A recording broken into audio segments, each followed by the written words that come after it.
Bismillahirrahmanirrahim. Assalamualaikum. I'm Iman Fatma, and I was discussing with you the arts reading portion.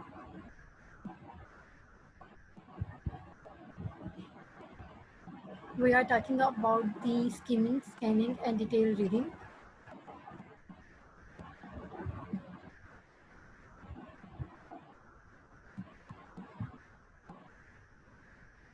We will understand these terms with this example.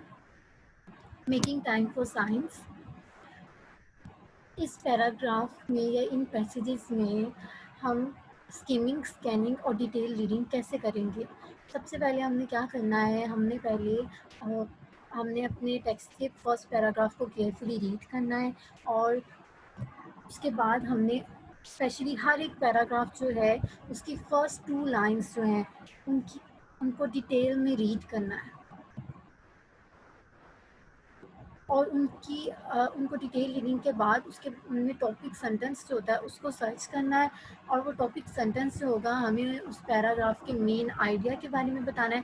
फिर हमने इन paragraphs को बहुत तेज़ी से read करते जाना है कि इनमें वो क्या कह रहा है और बहुत ज़्यादा डिफ़िकल्ट वर्ड्स पे ज़्यादा स्टॉप नहीं करना है और हमने अपने कीवर्ड्स को अंडरलाइन करते जाना है, ठीक है। और ये हमारी स्कीमिंग का पोर्शन होता है, ठीक है। सबसे हम स्टार्ट करते हैं इस फर्स्ट पैराग्राफ से। Chronobiology might sound a little futuristic like something from a science fiction novel perhaps. अब हमें इस पैसेज की फर्स्ट लाइन को पढ़ते पढ़ते हुए हमें पता चल रहा है कि वो हमें इस पैसेज की फर्स्ट लाइन में या इस पैसेज में क्रोनोबायोलॉजी जो है इसके बारे में वो हमें बताना चाह रहा है, या इस टॉपिक या इस पैराग्राफ की जो टॉपिक सेंटेंस है वो क्रोनोबायोलॉजी है। मतलब ये वर्ड जो क्रोनोबायोलॉजी है इस पूरे पैराग्राफ का मेन आइडिया है, इसमें वो क्रोनोबायोलॉजी के बारे में हमें बता रहा है। तो हमने इसको क्या किया, अंडरलाइन कर लिया, हाईलाइट कर लिया। फिर इसके बाद हम अपना जल्दी इस पैराग्राफ को रीड करेंगे और इसमें से हम कीवर्ड्स को अंडरलाइन करेंगे। But it's actually a field of study that concerns one of the oldest processes life on this planet has ever known, short-term rhythms of time and their effect on flora and fauna। ठीक है, हम flora and फाना को भी highlight कर देते हैं, ठीक है, जो हमें इंपॉर्टेंट वर्ड्स लगे कि हमारे क्वेश्चंस में पूछ सकता है, ठीक है, तो हम उनको अंडरलाइन करें। फिर हमारा जो सेकंड पैराग्राफ है हम उसको रीड करते हैं और उसमें हम टॉपिक सेंटेंस को अंडरलाइन करते हैं। This can takes many forms. Marine life, for example, is influenced by tidal patterns. Animals tend to be active or inactive depending on the position of the sun or moon।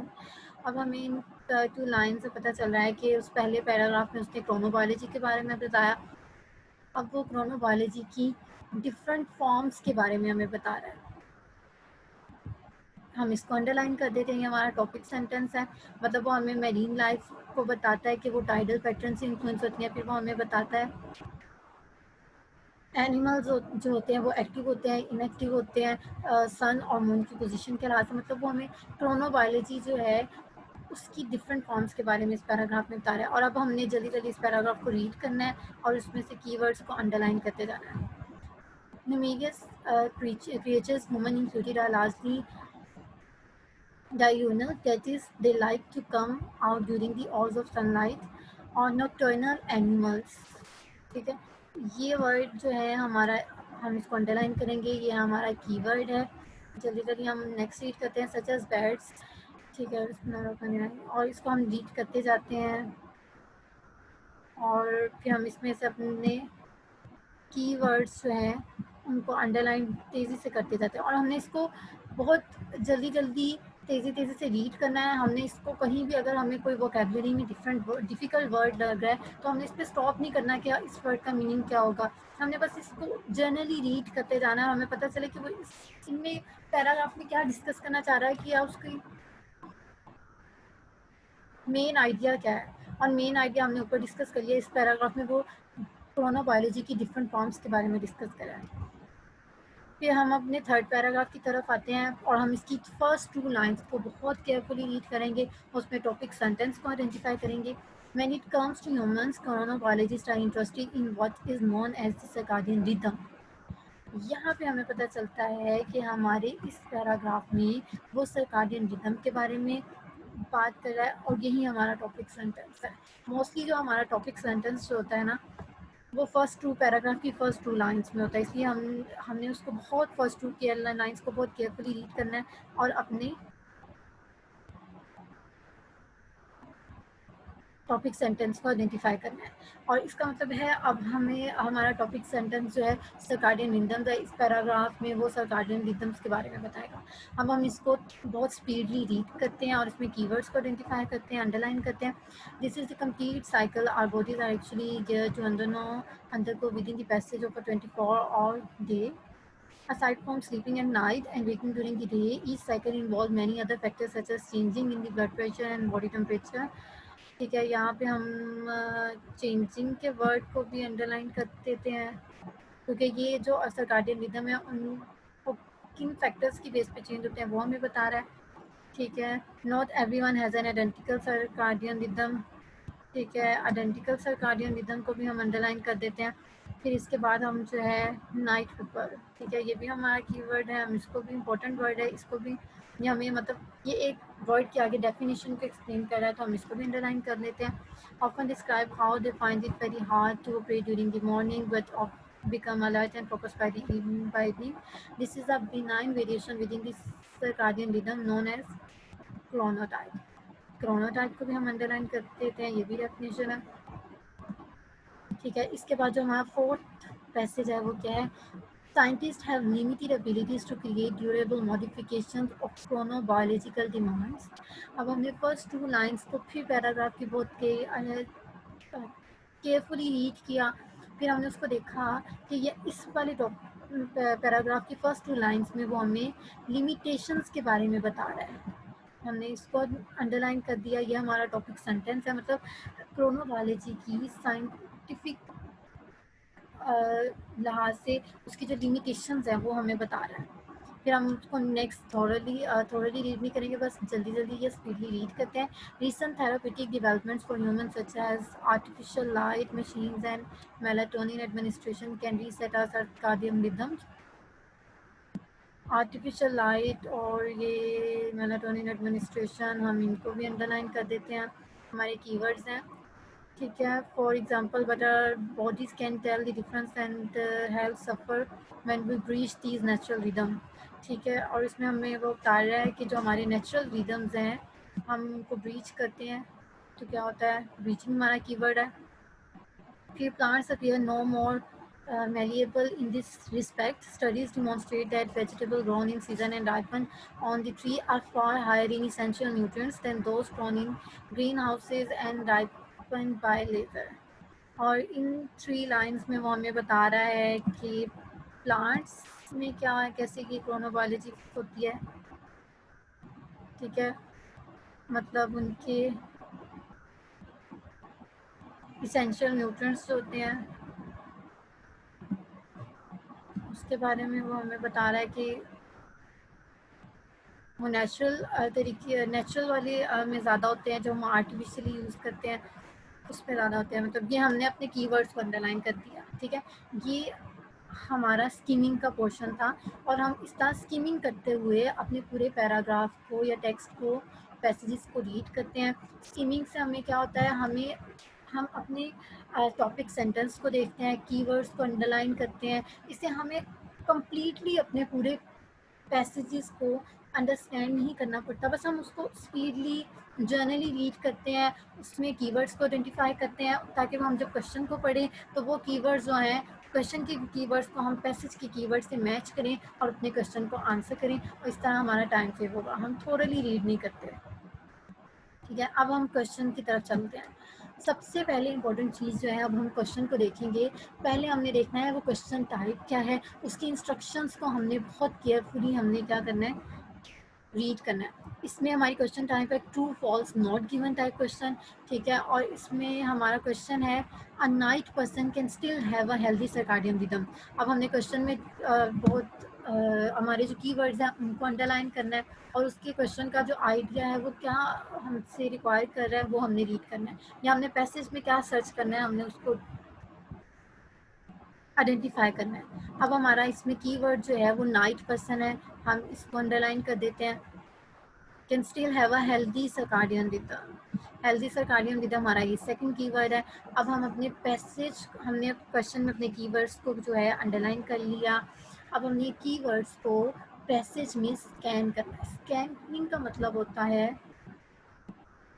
कि हमने पहले से ही अपने passage की skimming किया। बस scanning में हमारा जो क्वेश्चन में कीवर्ड था, हमने अपने पैसेज को ऐसे से जल्दी जल्दी जल्दी तेज़ी तेज़ी से रीड करना है और उसमें अप एंड डाउन देखना है, राइट एंड लेफ्ट देखना है कि हमारा कीवर्ड कहाँ पे लोकेट करता है। मतलब जैसे हमारा इस क्वेश्चन में कीवर्ड था नाइट पर्सन, तो हमने अपने नाइट पर्सन की लोकेशन को स्कैनिंग के ज़रिए इन पैसेजेस में चेक करना है।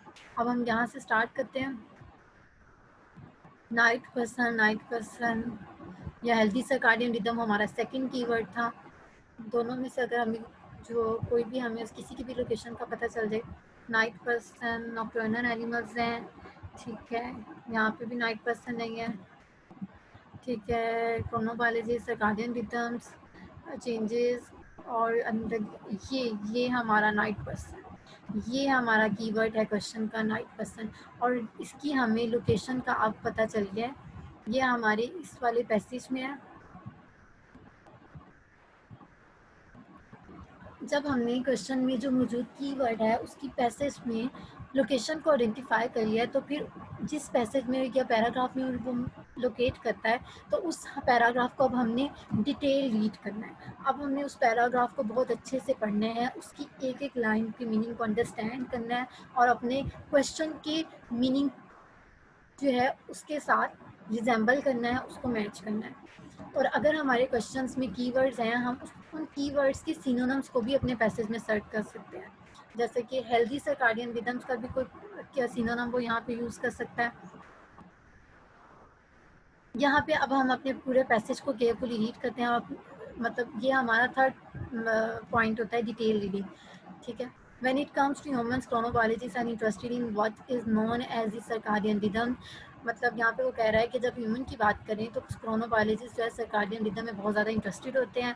ये फिर बाद में वो बताता है सर्काडियन रिदम्स होते क्या हैं। ये 24 आवर्स के जो पैसेज होता है, साइकिल होता है, इसमें स्लीपिंग, हाँ, जो ह्यूमंस होते हैं वो night at the night time वो नाइट टाइम उनका स्लीपिंग टाइम होता है और ड्यूरिंग द डे, ठीक है, वो वेकिंग ड्यूरिंग द डे, और ये पूरा उनका एक साइकिल होता है, ठीक है। इस साइकिल को कुछ चेंजेस भी अफेक्ट करती हैं। और इसके बाद वो बताता है कि हर एक जो ह्यूमन होता है या पर्सन होता है उसमें आइडेंटिकल सर्काडियन रिदम नहीं होता है।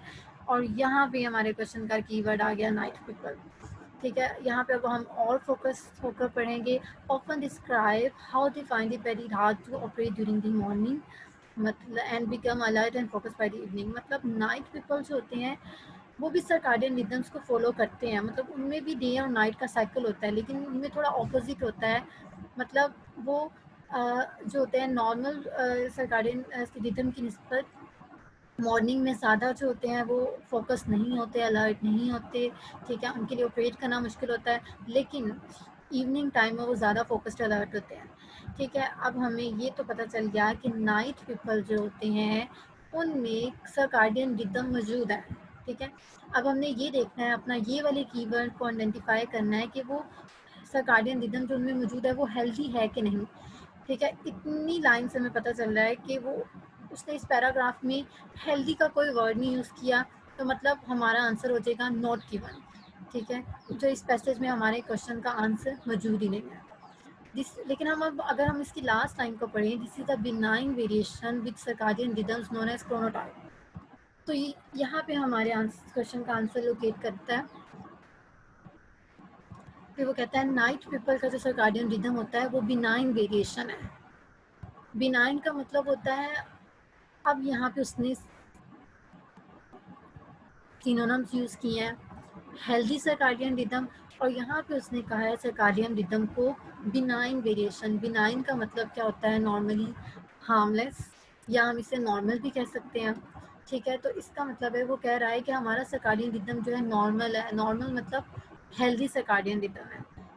ठीक है। तो इससे हमारे क्वेश्चन का आंसर पता चल जाता है कि night people can still have a healthy circadian rhythm. ये हमारी स्टेटमेंट जो है बिल्कुल ट्रू है। और हमें इस पैराग्राफ को डिटेल में रीड करने से पता चल गया कि हमारे क्वेश्चन का हमारी स्टेटमेंट जो है वो ट्रू है, और हम अपने इसके आंसर को ट्रू से मार्क करेंगे।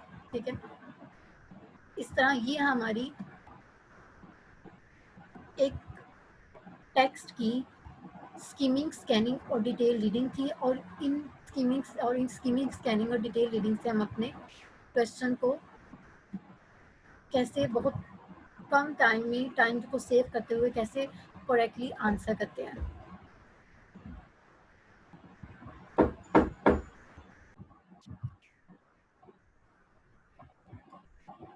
और अब हम ये स्कीमिंग, स्कैनिंग और डिटेल रीडिंग है, इसको यहाँ से थोड़ा रीड करते हैं और अपनी कोई भी क्वेरी है तो उसको क्लियर करते हैं। स्कीमिंग क्या है? Skimming is a fast reading to get the general idea of the text. मतलब जो हमारा टेक्स्ट था हमने उसको बहुत फास्टली रीड किया और उसमें से जनरल आइडिया उसको एक्सट्रैक्ट किया टॉपिक सेंटेंस की फॉर्म में। ठीक है। डिफरेंट टेक्निक्स जो स्कीमिंग में यूज़ की जाती हैं वो ये हैं: running your eyes over the text to get the general meaning. अपनी आइज को रन करना, तेज स्पीडली उसको रीड करना, थॉरली रीड नहीं करना है, बहुत ज़्यादा अपने उसको अंडरस्टैंड नहीं करना, बस जनरल मीनिंग लेना है उसका। ठीक है। Not stopping eight words you don't understand. अगर डिफिकल्ट वोकैबुलरी आ जाए तो आपने परेशान नहीं होना है। Reading the first and last passage of a text, बहुत अच्छे से इसको फर्स्ट पैसेज और लास्ट पैराग्राफ को पढ़ना है और उसको समराइज करना है अगर क्वेश्चन में पूछा जाए। जैसे कि हमारे कुछ क्वेश्चन टाइप्स होते हैं, उसमें वो क्या पूछता है, वो सेंटेंस कंप्लीशन दे देता है और उसमें वो राइटर की ओपिनियन या राइटर के पर्पस को, राइटर की रिटर्न जो पर्पस होता है उसके बारे में पूछता है, राइटिंग के पर्पस को पूछता है।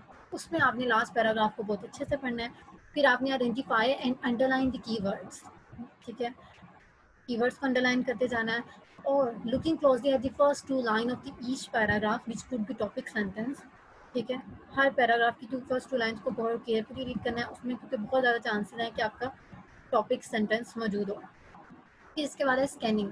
Scanning is rapidly running your eyes over the text in order to locate the specific details.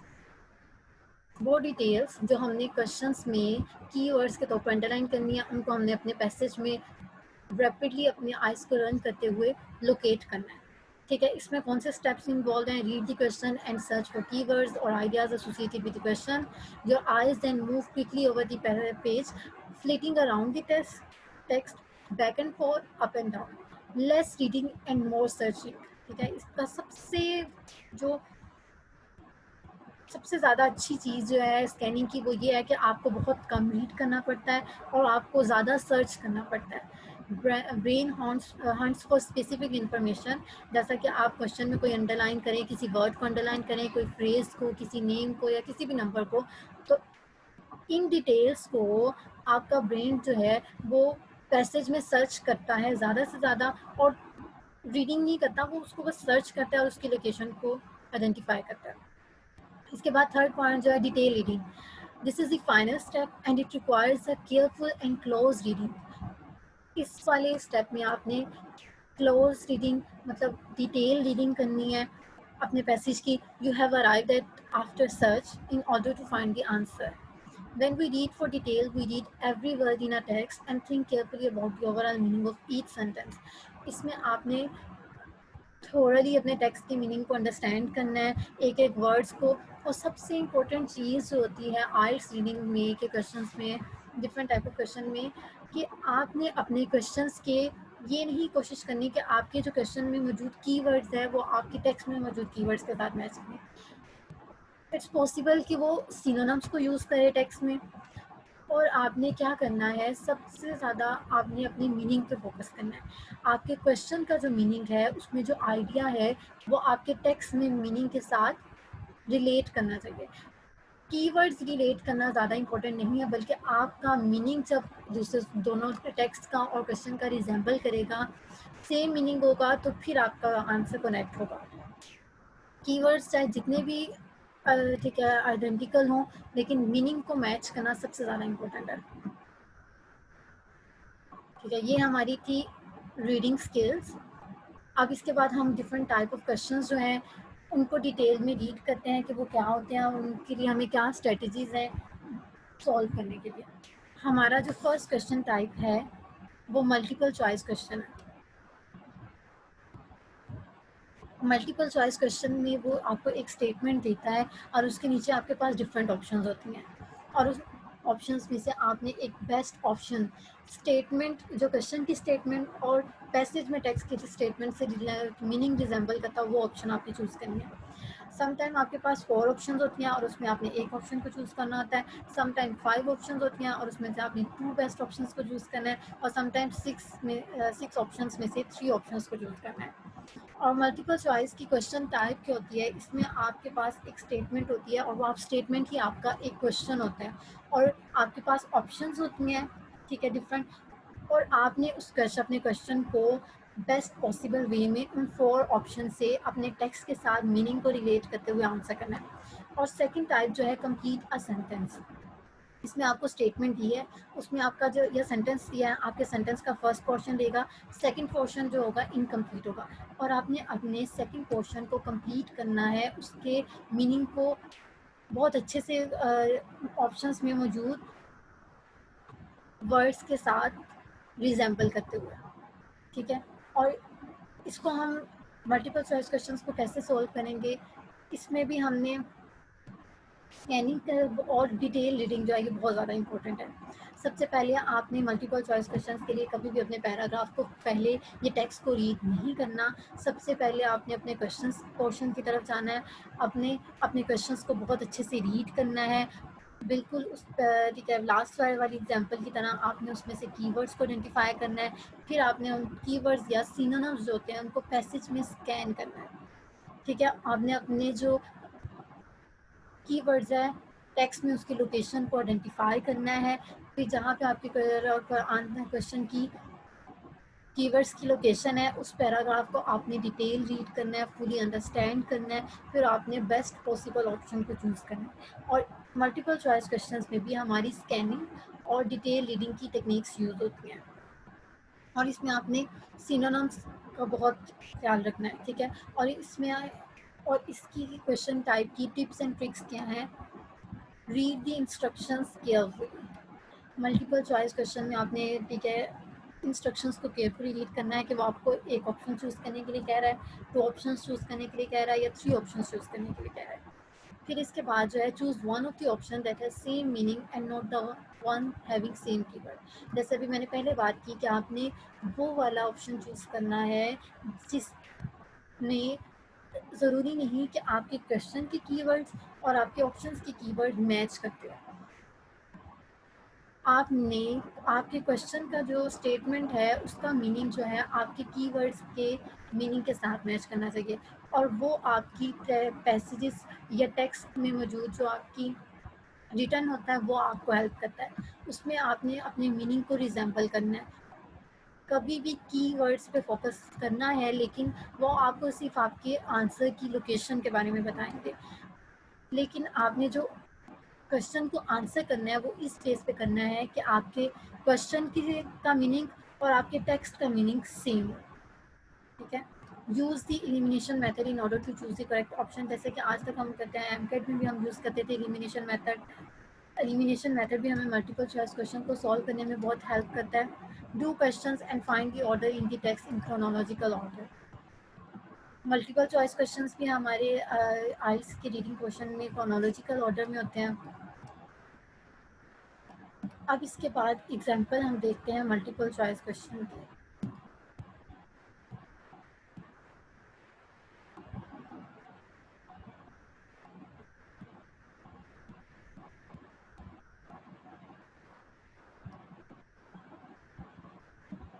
ये हमारे पास एक पैसेज है आइल्स के रीडिंग क्वेश्चन का, फ्यूचर इन साइकोलॉजी।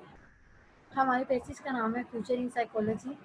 अब हमारे पास ये डिफरेंट मल्टीपल चॉइस क्वेश्चंस हैं, और इन क्वेश्चंस को हम अपने इन पैसेजेस में स्कैनिंग और डिटेल रीडिंग से करेक्टली आंसर करेंगे। सबसे पहले हमने इंस्ट्रक्शंस को केयरफुली रीड करना है। This reading practice stimulates the third section of file journal reading test. You should spend about 20 minutes on it. Read the passage and answer question.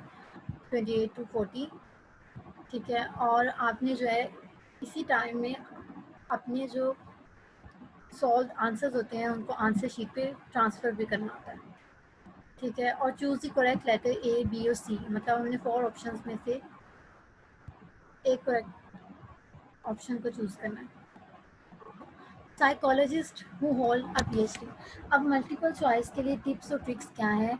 इसकी tip और trick है कि आपने कि पहले पैसेज को बिल्कुल भी रीड नहीं करना, टेक्स्ट को रीड नहीं करना। आपने क्वेश्चन को पढ़ना है और उसके अंदर से कीवर्ड्स को अंडरलाइन करना है, ठीक है। अब हमारा क्वेश्चन है psychologist who hold a PhD. इसमें हमारे जो कीवर्ड है वो है साइकोलॉजिस्ट, ठीक है।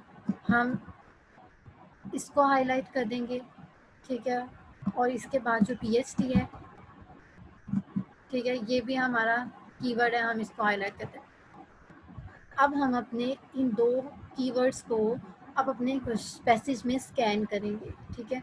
हमने साइकोलॉजिस्ट और पीएचडी कीवर्ड्स को इनमें स्कैनिंग से सर्च करना है। स्कैनिंग में क्या होता है, हमने स्पीडली रीड करना है और अपने कीवर्ड्स को लोकेशन को चेक करना है, ठीक है। जब हम पहले ही देखें तो ये हमें साइकोलॉजी का वर्ड मिल गया है, variety of choices when it comes to psychologist नहीं है लेकिन इसमें साइकोलॉजी है, ठीक है। प्रोफेशनल बोलना ये हमें अपना एक कीवर्ड मिल गया पीएचडी,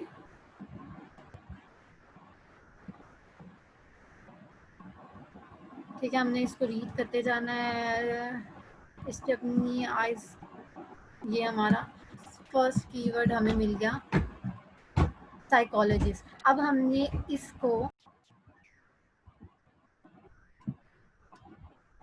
और अब हमने अपने सेकंड कीवर्ड साइकोलॉजिस्ट को अंडरलाइन कर लिया। अब हमें अपने टेक्स्ट में पैसेज में दोनों कीवर्ड्स मिल गए हैं, साइकोलॉजिस्ट भी मिल गया है और पीएचडी भी मिल गया है, ठीक है। अब हमने अपने कीवर्ड्स के लोकेशन को आइडेंटिफाई कर लिया। अब हम अपने क्वेश्चन को एक दफ़ा फिर रीड करेंगे। Psychologist who hold a PhD, psychologist जिनके पास होल्ड का मतलब है ऑलरेडी पीएचडी की डिग्री होती है। अब हम अपने इस पैराग्राफ को टेक्स्ट को केयरफुली रीड करते हैं। Professionals who hold a PhD in psychology have far more options open to them than graduates with a bachelor's or a master's degree. ठीक है। In fact, completing doctoral level training is often a requirement in order to be officially recognized as psychologist.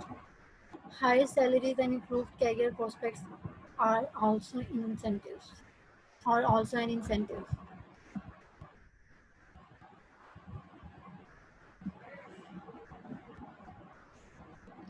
ठीक है। अब हम पहले ठीक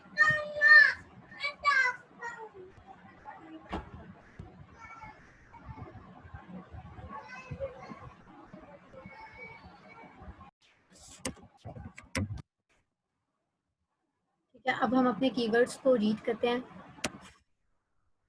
questions में मौजूद है और हम अपने ऑप्शन नंबर 1 को पढ़ते हैं। Must read in a 4-year institution of higher education, ठीक है। इसके बाद सेकंड है have most likely studied in specific area of psychology, ठीक है। और इसके साथ हमें अपना ये वाला पैराग्राफ भी पढ़ना चाहिए, टेक्स्ट को रीड करना चाहिए क्योंकि उसने स्पेसिफिक एरिया ऑफ साइकोलॉजी की बात की है।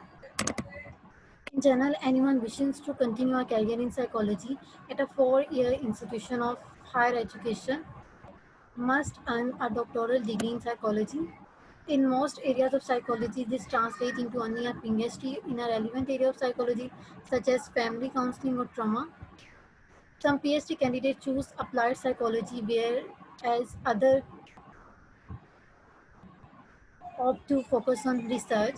Depending on the amount of training received or the desired specialty of a candidate, an individual could be anything from a biological psychologist to a clinical psychologist in an academic setting.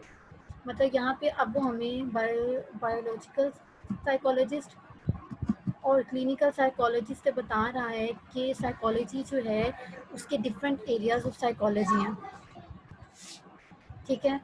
और must have most likely studied a specific area of psychology.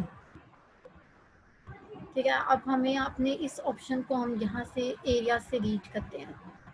में area का word उसने keyword use किया है, यहाँ पे भी हमारे टेक्स्ट में भी एरिया का है.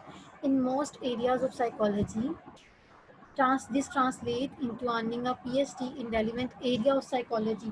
Relevant area of psychology इसका मतलब ये है, और फैमिली काउंसलिंग और trauma.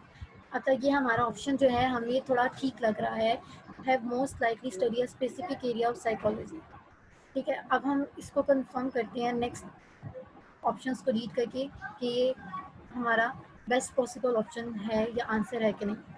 Are automatically qualified to teach in a 4-year institution. Automatic qualification इसमें हमारा कीवर्ड है, और हमने टेक्स्ट में कहीं भी ऑटोमेटिक क्वालिफिकेशन के वर्ड को रीड नहीं किया. सो इट्स मीन कि ये हमारा ऑप्शन नहीं है. ठीक है, इसके बाद हम अपना फोर्थ ऑप्शन डी पढ़ते हैं. Usually do not pursue career in academia. Academia, careers, pursue, ये हमारे कीवर्ड्स हैं. अब हम इनको देखते हैं. एकेडमिक सेटिंग है हमारे पास टेक्स्ट में कीवर्ड.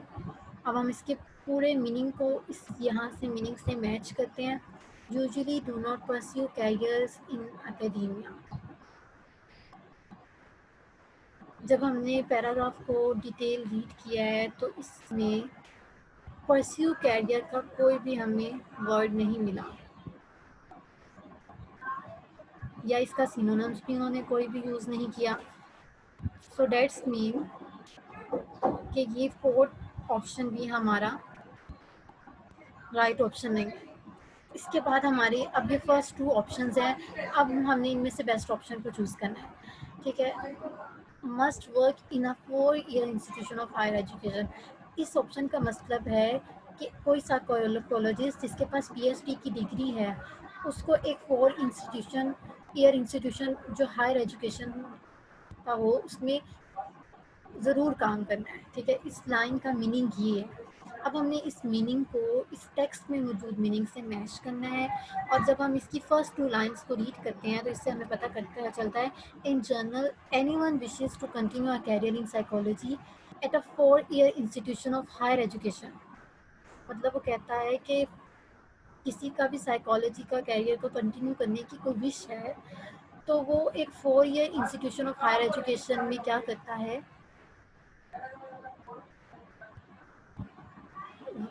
ठीक है, 4-year इंस्टीट्यूशन हायर एजुकेशन में must earn an doctoral degree in psychology. ठीक है, मतलब इस लाइन का मतलब है कि पहले वो 4-year हायर एजुकेशन को कंप्लीट करेगा, फिर वो डॉक्टोरल डिग्री इन साइकोलॉजी लेगा. यहाँ पे 4-year एजुकेशन पहले आई, फिर doctoral degree in psychology I. लेकिन हमारे ऑप्शन की क्वेश्चन के स्टेटमेंट में वो कह रहा है कि वो PhD की डिग्री ले चुका है, और PhD की डिग्री लेने के बाद ये ऑप्शन कहता है कि फिर वो 4-year की हायर एजुकेशन किसी 4-year institution of higher education complete करेगा. हमारी ये फर्स्ट 2 लाइंस के मीनिंग और हमारे क्वेश्चन की फर्स्ट ऑप्शन का मीनिंग जो है बिल्कुल ऑपोजिट है. तो मतलब ये हमारा करेक्ट ऑप्शन नहीं है, क्योंकि PhD होल्डर्स पहले साइकोलॉजी की 4-year डिग्री कंप्लीट करेगा. 4-year हमारा टेक्स्ट कहता है कि पहले वो 4-year किसी हायर इंस्टीट्यूशन में अपनी एजुकेशन को कंप्लीट करेगा, फिर वो डॉक्टोरल डिग्री लेगा. और हमारा ऑप्शन कहता है कि वो डॉक्टोरल डिग्री लेगा, फिर उसके बाद वो 4-year institution of higher education में वर्क करेगा. तो ये दोनों ऑपोजिट मीनिंग दे रहे हैं. इसका मतलब हमारा ऑप्शन ए भी करेक्ट ऑप्शन नहीं है. तो हमारा डी ऑप्शन जो है ये बेस्ट ऑप्शन है, क्योंकि इसमें उसने स्पेसिफिक एरिया ऑफ साइकोलॉजी के बारे में डिस्कस किया. और जब हम अपने टेक्स्ट को रीड करते हैं तो हमें ये पता चल जाता है in most areas of psychology this translates into earning a PhD in a relevant area of psychology such as family counselling and trauma. और इसके अलावा जो हमारे जो टेक्स्ट हमारे इस ऑप्शन को बेस्ट सपोर्ट करता है वो ये है कि वो जो 2 तरह के साइकोलॉजिस्ट हो सकते हैं. बायोलॉजिकल साइकोलॉजिस्ट भी हो सकता है और क्लिनिकल साइकोलॉजिस्ट भी हो सकता है. तो मतलब वो स्पेसिफिक एरिया ऑफ साइकोलॉजी में स्टडी करता है. ठीक है, तो हमारे इस ऑप्शन का करेक्ट आंसर जो है वो ऑप्शन बी है। फिर इसके बाद अब हम अपना सेकंड ऑप्शन रीड करते हैं, क्वेश्चन को रीड करते हैं। द टर्म फिलोसफी, इसमें हमारा जो कीवर्ड है अंडरलाइन करते हैं, हमारा कीवर्ड जो है ये फिलोसफी है। अब हमने पैराग्राफ को देखना है, फर्स्ट टू पैरा, क्योंकि हमारे multiple choice question chronological order में आते हैं, तो मतलब कि हमारे फर्स्ट क्वेश्चन के आंसर के बाद ही टेक्स्ट में आएगा। ठीक है, तो अब हम फिलोसफी के कीवर्ड को अपने पैराग्राफ में टेक्स्ट में स्कैन करते हैं। फिलोसफी, फिलोसफी डिग्री, ये भी हमारा कीवर्ड यहाँ पे मौजूद है, द ब्रॉड टर्म। ठीक है, ये देख रहे हैं फिलोसफी का वर्ड हमारा यहाँ पे आ गया, हमने उसको उसकी लोकेशन को चेक कर लिया है क्वेश्चन के कीवर्ड। अब हम इस पैराग्राफ को डिटेल में रीड करते हैं। वो क्या कह रहा है, the term PhD refers to a doctor of philosophy degree, but philosophy is a broad term. In this case, philosophy refers to a diverse disciplinary perspectives, diverse disciplinary practice, ठीक है, diverse disciplinary perspectives, ठीक है, ये हमारे that would be grouped together in a traditional college of liberal arts and sciences। ठीक है, फिर अब हम अपने ऑप्शंस को पढ़ते हैं। Refer to a set of principle and studies taught to candidate, set of principle and studies, set मतलब जॉइन टुगेदर, सिनोनिम इसका ग्रुप यूज किया है। सेट प्रिंसिपल एंड स्टडीज, जो प्रिंसिपल और स्टडीज है वो है disciplinary perspective, diverse disciplinary perspective. ठीक है, हमारा ये first option taught to candidates, और इसका हमें मीनिंग यहाँ पता चल जाता है, in a traditional college of liberal arts and sciences का जो कॉलेजेस हैं उसमें कैंडिडेट्स को मतलब उनको टीच किया जाता है, उनको टॉट किया जाता है। हमारा ये ऑप्शन करेक्ट ऑप्शन हो सकता है, लेकिन हम अपने बाकी ऑप्शंस को भी रीड करते हैं। Differentiate the level of PhD obtained by psychology candidate, level of PhD, हमारे टेक्स्ट में कहीं भी लेवल ऑफ पीएचडी को डिस्कस नहीं किया, तो हमारा ये ऑप्शन नहीं होगा, करेक्ट ऑप्शन नहीं होगा। ठीक है, ठीक है, इज ओनली, ये अभी मुझसे गलती से हो गया। नेक्स्ट भी ऑप्शंस को रीड करते हैं और फिर बेस्ट ऑप्शन को चूज करते हैं। Is only use for candidate studying in liberal arts colleges, seems right, जैसे कि उसने भी कहा कि traditional college of liberal arts में उनको क्या किया जाता है, ठीक है, वो साइकोलॉजी को फिलोसफी को स्टडी करते हैं। लेकिन इसमें हमारे जो टेस्ट सेटर है उसने डिस्ट्रैक्टर यूज़ किया है, ओनली, लेकिन हमारे टेक्स्ट में कहीं भी उसने ओनली का वर्ड यूज़ नहीं किया, बल्कि उसने ये भी कहा है कि वो traditional college of liberal arts and science both का उसने वर्ड यूज़ किया, और यहाँ पे उसने सिर्फ ओनली का वर्ड यूज़ किया। तो मीन्स टू से ये हमारा ऑप्शन भी करेक्ट ऑप्शन नहीं है। Refer to the specific detail of a doctor of philosophy degree, specific details, specific detail भी हमारे टेक्स्ट में कहीं भी नहीं उसने डिस्कस किया। सो मीन्स के ऑप्शन ए जो है ये हमारा बेस्ट और करेक्ट ऑप्शन है, क्योंकि set of principle and studies हमें मीनिंग देता है डाइवर्स डिसिप्लिनरी पर्सपेक्टिव्स का, taught to candidates would be group together in a traditional college of liberal arts and sciences, ये हमें हमारे टेक्स्ट का मीनिंग और हमारे इस ऑप्शन का मीनिंग आपस में मैच करता है। So that this one will be our correct option. So इसी तरह हम इन स्किमिंग, वो स्कैनिंग और डिटेल रीडिंग के ऑप्शंस को के स्किल्स को यूज़ करते हुए अपने फर्दर मल्टीपल चॉइस क्वेश्चंस को सॉल्व करेंगे।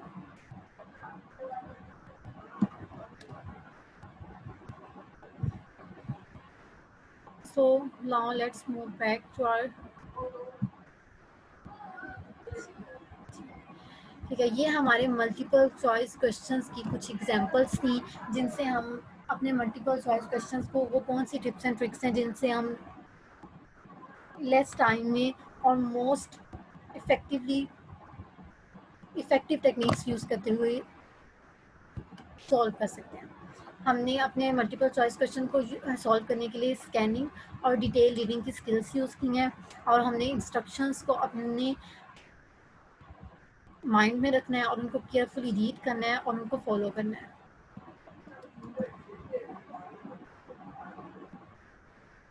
ठीक है। In the next lecture, so that's all for today, and in our next lecture we will discuss about the true false not given or yes no not given type questions. So thank you so much and Allah Hafiz.